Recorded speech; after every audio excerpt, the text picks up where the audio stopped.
Assalamualaikum warahmatullahi wabarakatuh. Baiklah Bapak Ibu, kita lanjut kembali membahas soal kompetensi teknis untuk P2 dan P3, persiapan menghadapi tes P3K tahun 2023. Ini sudah bagian yang ke-64. Soal yang pertama, generasi milenial memiliki literasi digital dan kesempatan akses informasi cenderung lebih baik. Sikap Anda sebagai seorang guru adalah A. Melakukan kontrol ketat dalam penggunaan teknologi informasi dan komunikasi. B. Membatasi siswa dalam aksesibilitas informasi. C. Menginformasikan kepada siswa bahwa teknologi merusak generasi. D. Mengambil peran baru untuk membantu siswa berpikir kritis dan selektif. D. Melarang siswa mengakses internet karena berpotensi negatif. Nah, kalau dilihat di sini, kita tidak bisa lepas dari akses informasi dari internet. Nah, apa yang harus kita lakukan sebagai seorang guru? Yaitu mengambil peran baru. Apa perannya? Yaitu membantu siswa untuk berpikir kritis dan selektif terhadap media, terhadap informasi yang diterimanya melalui internet. Nah, ini adalah peran baru guru. Soal kedua, guru adalah agen perubahan yang dapat memperluas pengaruhnya dalam konteks mendorong perubahan masyarakat di era teknologi informasi abad 21. Tindakan yang paling sesuai dilakukan dalam konteks tersebut adalah A. Mempublikasikan gagasan dan pemikirannya di media sosial atau jurnal. B. Selalu mengupdate sumber belajar mutakhir untuk mengajar di kelas. C. Mengharuskan penggunaan sumber TIK dalam setiap kesempatan. D. Mengajak masyarakat selalu menggunakan TIK. E. Mengikuti kursus terkait TIK.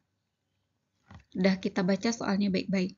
Guru adalah agen perubahan yang dapat memperluas pengaruhnya dalam konteks mendorong perubahan di masyarakat. Nah, apa yang kita lakukan? Yaitu mempublikasikan gagasan dan pemikiran di media sosial ataupun jurnal, sehingga bisa mendorong perubahan di masyarakat.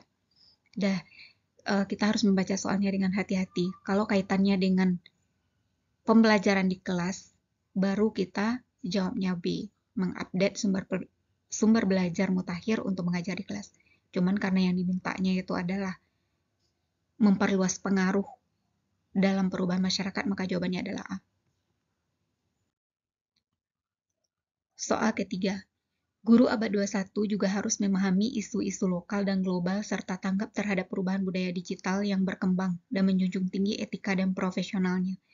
Menurut Anda, hal ini perlu dimiliki guru agar A. Tidak ketinggalan zaman, B. Siswa menjadi tertarik dengan pembelajaran, C. Menjadi bahan kajian dalam pembelajaran, D. Membuat pembelajaran lebih maju, E. Memudahkan dalam membuat sumber belajar.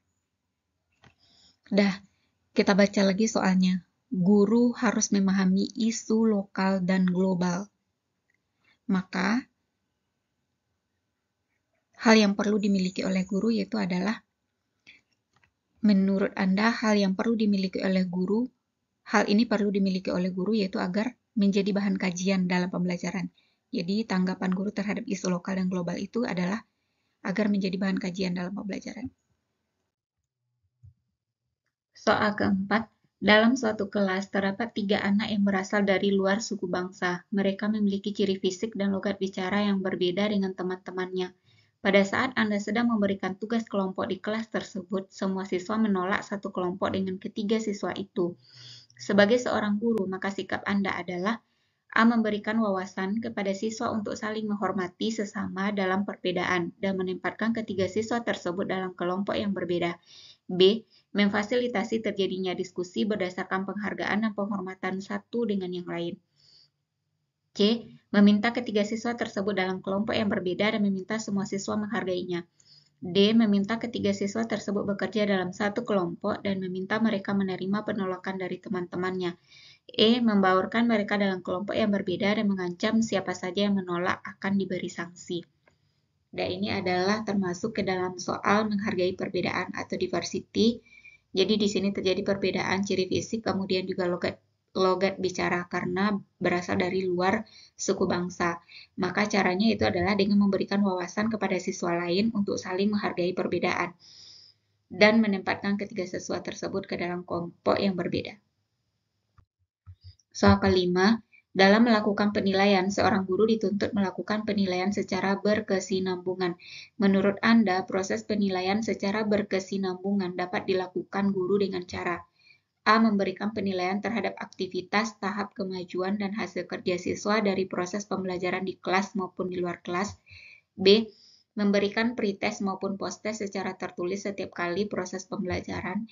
C. Mengadakan penilaian harian rutin secara terjadwal. D. Mengadakan penilaian harian tanpa pemberitahuan terlebih dahulu. E. Melakukan penilaian tengah semester dan akhir semester.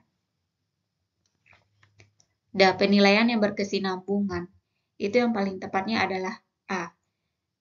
Penilaian dilakukan terhadap aktivitas dan tahapan kemajuan hasil kerja siswa, baik itu di proses pembelajaran di kelas maupun di luar kelas. Soal ke-6, Anda adalah seorang guru baru di sebuah sekolah. Saat mengajar di kelas, Anda meminta salah seorang siswa menyampaikan pendapatnya terkait pembelajaran.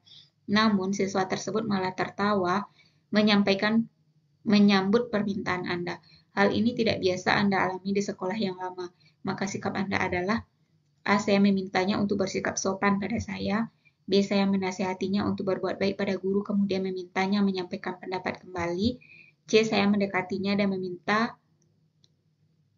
memintanya berpendapat dengan lebih pelan dan ramah. D. Saya mengulangi permintaan saya hingga dia mau berpendapat. E. Saya dengan tegas memintanya berpendapat agar dia tidak meremehkan saya. Jadi di sini kan ada saja tingkah-tingkah dari anak-anak ketika kita suruh dia berpendapat, mereka justru tertawa. Sikap kita itu adalah kita dekati, lalu memintanya berpendapat dengan lebih pelan dan ramah. Demikianlah Bapak Ibu pembahasan soal pada video kali ini. Kemudian masih ada kesempatan bagi Bapak Ibu yang ingin mendapatkan file PDF dari soal SJT lengkap dengan kunci jawabannya. Hanya dengan 20K saja, yang minat silakan hubungi nomor WA yang tertera. Demikian saja Bapak Ibu pembahasan soal pada video kali ini. Semoga bermanfaat dan semoga Bapak Ibu lulus P3K tahun ini. Amin amin ya rabbal alamin. Demikian saja. Assalamualaikum warahmatullahi wabarakatuh.